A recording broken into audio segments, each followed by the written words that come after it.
বিজয় দিবস 16 ডিসেম্বর পালন করি একদিন, কিন্তু কোরআন কারীমের মতো একটি কিতাব আল্লাহ সুবহানাহু ওয়া তাআলা যে আমাদেরকে দান করলেন, কোরআন কারীমের শুকরিয়া আদায় করার জন্য আল্লাহ সুবহানাহু ওয়া তাআলা বললেন, একদিন পালন করলে হবে না, 2 দিন পালন করলে হবে না। কোরআনুল কারীমের মতো একটি কিতাব পেয়েছো, এটার শুকরিয়া আদায় করার জন্য গোটা একটা মাস রোজা রেখে তোমরা কোরআনুল কারীমের শুকরিয়া আদায় করো। সুবহানাল্লাহ।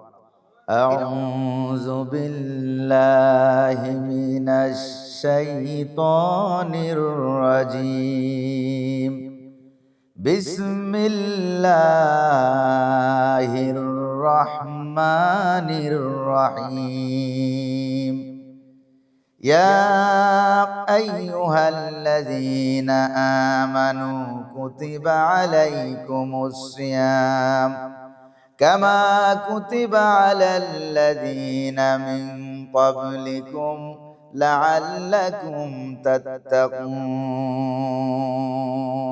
صدق الله العظيم। ক্যাপিটালের প্রিয় দর্শক ভাইরা এবং যারা শুনছেন দেশ এবং বিদেশ থেকে পবিত্র মাহে রমজান উপলক্ষে আমাদের রমাদানের মাহফিলের আজকে আমরা আলোচনা করছি পবিত্র মাহে রমজান উপলক্ষে আল্লাহ সুবহানাহু ওয়া তাআলা কেন আমাদেরকে মাহে রমজান দিয়েছেন, সিয়াম সাধনার মূল উদ্দেশ্য কি, সেই সম্পর্কে আল্লাহ সুবহানাহু ওয়া তাআলা কোরআনুল কারীমে দুটো উদ্দেশ্যের কথা ব্যাপকভাবে কোরআনুল কারীমে আলোচনা করেছেন। এক নম্বর উদ্দেশ্য হলো আল্লাহ সুবহানাহু ওয়া তাআলা বলছেন যে অবশ্যই তোমাদেরকে রোজা ফরজ করে দিয়েছি, হে ঈমানদারেরা শোনো, যেমনটি ফরজ করে দেওয়া হয়েছিল তোমাদের পূর্বকার নবীদের উম্মতদের উপরেও। কেন ফরজ করলাম? লাআল্লাকুম তাত্তাকুন, যাতে করে তোমরা তাকওয়া অবলম্বন করতে পারো। এটা হলো সিয়াম সাধনার এক নম্বর উদ্দেশ্য, হলো তাকওয়া অবলম্বন করা। 2 নম্বর উদ্দেশ্য হচ্ছে আল্লাহ সুবহানাহু ওয়া তাআলা বলছেন কোরআনুল কারীমে পবিত্র মাহে রমজানের সিয়াম সাধনার কথা প্রায় 1 থেকে 1.5 পৃষ্ঠা আলোচনা করার পর কোরআনুল কারীমে আল্লাহ সুবহানাহু ওয়া তাআলা এরপরে বলছেন দ্বিতীয় উদ্দেশ্যের কথা।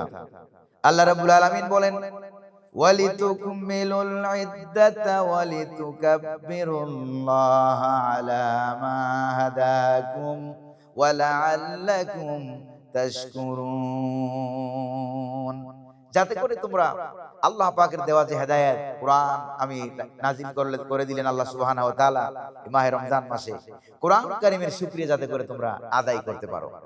যেমন দেখেন এই পৃথিবীতে অনেক দিবস আমরা পালন করি, একদিন এই যে কয়েকদিন আগে চলে গেল আমাদের আন্তর্জাতিক মাতৃভাষা দিবস 21শে ফেব্রুয়ারি, 8 ফাল্গুন পালন করলাম কয়দিন? মাত্র একদিন। তারপর 26শে মার্চ স্বাধীনতা দিবস পালন করি একদিন, বিজয় দিবস 16 ডিসেম্বর পালন করি একদিন, কিন্তু কোরআন কারীমের মতো একটি কিতাব আল্লাহ সুবহানাহু ওয়া তাআলা যে আমাদেরকে দান করলেন, কোরআন কারীমের শুকরিয়া আদায় করার জন্য আল্লাহ সুবহানাহু ওয়া তাআলা বললেন, একদিন পালন করলে হবে না, 2 দিন পালন করলে হবে না। কোরআনুল কারীমের মতো একটি কিতাব পেয়েছো, এটার শুকরিয়া আদায় করার জন্য গোটা একটা মাস রোজা রেখে তোমরা কোরআনুল কারীমের শুকরিয়া আদায় করো। সুবহানাল্লাহ। এটা হচ্ছে কোরআনুল কারীমের নাজিল করার, মাহে রমজানের সিয়াম সাধনা করার দ্বিতীয় উদ্দেশ্য। প্রথম উদ্দেশ্য থেকে আমরা আরেকটু বিস্তারিত যদি আলোচনা করি প্রিয় দর্শক ভাইরা, তাহলে আমরা দেখতে পাই আল্লাহ সুবহানাহু ওয়া তাআলা বললেন, লাআল্লাকুম তাত্তাকুন, রোজার সিয়াম সাধনা এই জন্য দিলাম যাতে করে তোমরা তাকওয়া অবলম্বন করতে পারো। রোজার মৌলিক শিক্ষার অন্যতম শিক্ষা হলো তাকওয়া অবলম্বন করা। এই তাকওয়া কাকে বলে? ইমাম নাসিরউদ্দিন বাইজাবি রাহিমাহুল্লাহ তার তাফসিরে বাইজাবির মধ্যে উল্লেখ করেছেন যে আল ইমতিসালু লি আওয়ামিরিল্লাহি ওয়াল ইজতিনাবু আন নাওয়াহি ফিস সিররি ওয়াল আলান, গোপনে এবং প্রকাশ্যে আল্লাহ সুবহানাহু ওয়া তাআলাকে ভয় করা, আল্লাহ পাকের আদেশগুলিকে পালন করা এবং আল্লাহ পাকের নিষিদ্ধ বিষয়াবলী থেকে নিজেকে বিরত রাখা, নিষিদ্ধ বিষয়াবলীকে বর্জন করা, এটাই হলো তাকওয়া। এই তাকওয়া থাকে কোথায়? মাহে রমজানের সিয়াম সাধনা, রোজা। একা লোক যদি রোজা না রেখেও বলে আমি রোজা রেখেছি, বোঝার কোনো সিস্টেম কিন্তু নাই, কেউ ধরতে পারবে না। এই জন্য রোজা যেরকম দেখা যায় না, তাকওয়াটাও কিন্তু দেখা যায় না। আল্লাহ রাব্বুল আলামিন বলেন, অন্য আয়াতে রাব্বুল আলামিন বলেন, ইয়া আইয়ুহাল্লাযীনা আমানুত্তাকুল্লাহা হাক্কা তুকাতিহি ওয়া লা তামুতুন্না ইল্লা ওয়া আনতুম মুসলিমুন।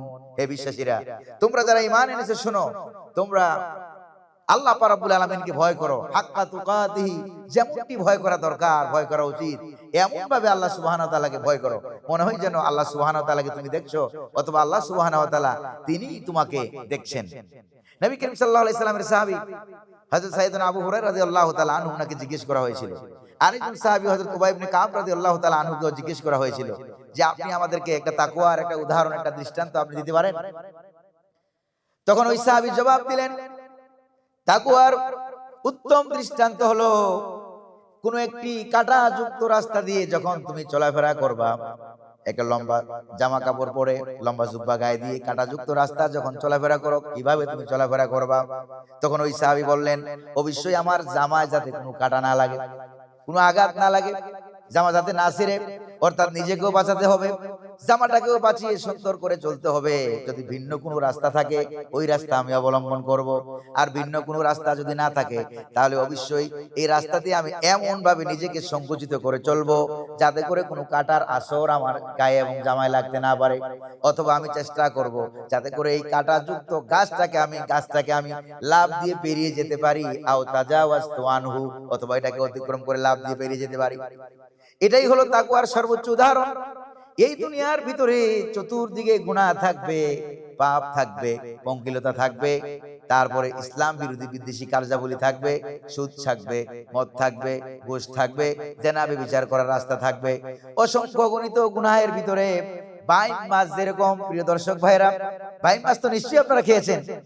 এই বাইম মাছ যারা ধরেছে তাদের কাছ থেকে শুনেছি এই বাইম মাছ কিন্তু পানিতে থাকে না, এটা থাকে কোথায়? কাদার ভিতরে থাকে। কিন্তু এই বাইম মাছ যারা কিনেছেন, নিয়ে এসেছেন, এই বাইম মাছের গায়ে কোনোদিন আমরা কোনোদিন এক ফোঁটা কাদা লাগতে দেখেছি? এক ফোঁটা কাদাও তার গায়ে যেরকম ভাবে থাকে না।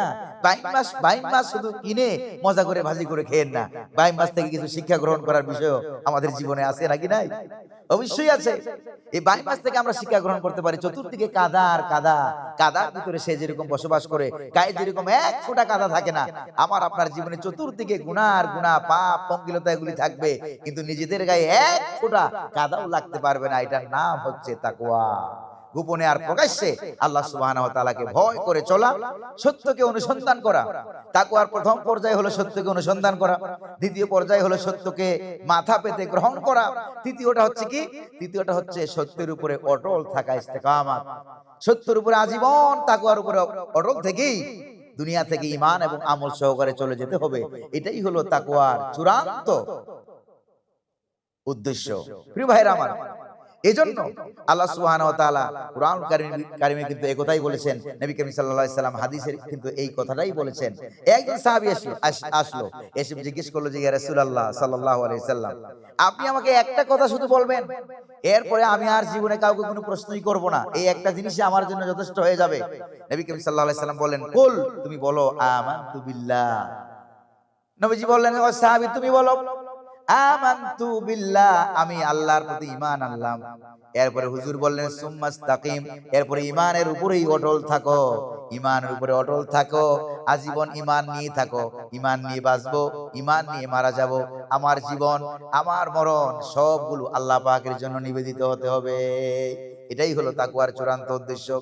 এজন্য রব্বুল আলামিন অন্য আয়াতে বলেন, অন্য আয়াতে রব্বুল আলামিন বলেন, নবী আপনি ঘোষণা করে দিন যে আমার জীবন, আমার মরণ, কুল ইন্না সালাতি ওয়া নুসুকি ওয়া মাহইয়ায়া ওয়া মামাতি লিল্লাহি রাব্বিল আলামিন। নবী আপনি বলুন, আমার নামাজ, আমার রোজা, আমার জীবন, আমার কুরবানি সবকিছু আল্লাহ পাকের জন্যই নিবেদিত, যিনি বিশ্বজাহানের প্রতিপালক। তিনি কে?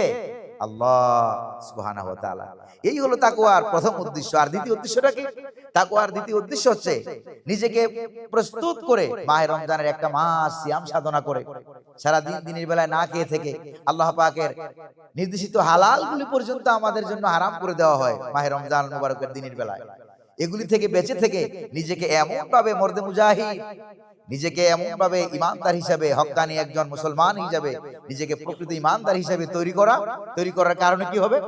ওয়ালিতুকমিলুল ইদ্দাতা ওয়ালিতুকাব্বিরুল্লাহ আলা মা হাদাকুম ওয়া লাআল্লাকুম তাশকুরুন, যাতে করে আল্লাহ পাকের দেওয়া রোজাগুলিকে গুনে গুনে কমপ্লিট করে তোমরা পালন করতে পারো। আর আল্লাহ পাকের বরত্ব মহানত্ব জীবনের সব ক্ষেত্রে, ওয়া রাব্বাকা ফাকাব্বির, জীবনের সব ক্ষেত্রে আল্লাহ পাকের হুকুম, আহকাম, বিধি বিধান, নিয়ম কানুন, আইন কানুন যা আছে সবগুলিকে পালন করে নিজেকে একজন প্রকৃত মুসলমান হিসেবে নিজেকে উপস্থাপিত করে এরপরে আল্লাহ পাকের জমিনে আল্লাহ পাকের দ্বীন, আল্লাহ পাকের ইসলাম সর্বস্তরে বাস্তবায়ন করার জন্য নিজেকে প্রস্তুত করা, এটাই হলো মাহে রমজানের চূড়ান্ত লক্ষ্য। আল্লাহ পাক আমাদেরকে মাহে রমজানের এই চূড়ান্ত লক্ষ্যগুলো সহকারে বাস্তবায়ন করে মাহে রমজানের রোজা পালন করার তৌফিক দান করুন। আমিন। ওয়াসসালামু আলাইকুম ওয়া রাহমাতুল্লাহি ওয়া বারাকাতুহু।